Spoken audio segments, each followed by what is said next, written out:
When faced with a big challenge where potential failure seems to lurk at every corner, maybe you've heard this advice before. Be more confident. And most likely, this is what you think when you hear it. If only it were that simple. But what is confidence? Take the belief that you are valuable, worthwhile, and capable, also known as self-esteem. Add in the optimism that comes when you are certain of your abilities. And then empowered by these, act courageously to face a challenge head on. This is confidence. It turns thoughts into action. So where does confidence even come from?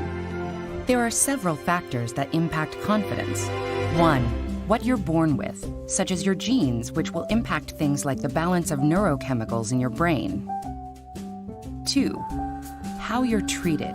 This includes the social pressures of your environment.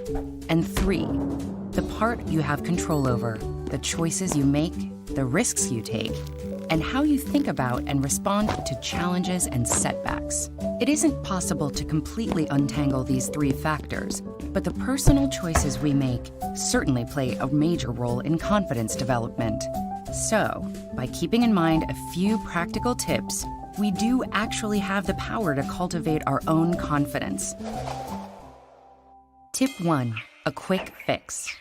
There are a few tricks that can give you an immediate confidence boost in the short term. Picture your success when you're beginning a difficult task. Something as simple as listening to music with deep bass.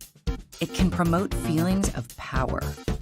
You can even strike a powerful pose or give yourself a pep talk. Tip 2, believe in your ability to improve. If you're looking for a long-term change, consider the way you think about your abilities and talents. Do you think they are fixed at birth, or that they can be developed, like a muscle? These beliefs matter because they can influence how you act when you're faced with setbacks. If you have a fixed mindset, meaning that you think your talents are locked in place, you might give up, assuming you've discovered something you're not very good at.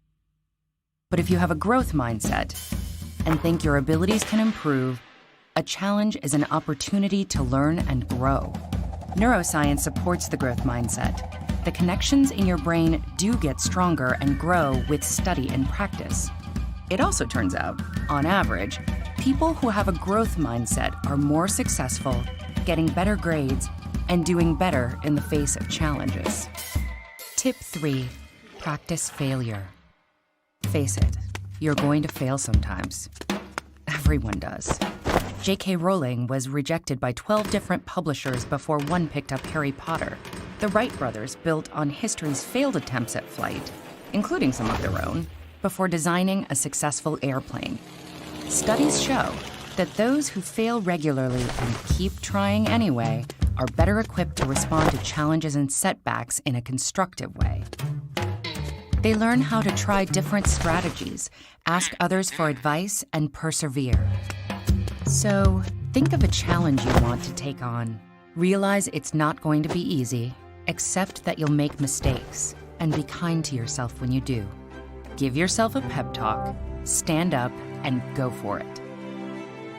The excitement you'll feel, knowing that whatever the result, you'll have gained greater knowledge and understanding.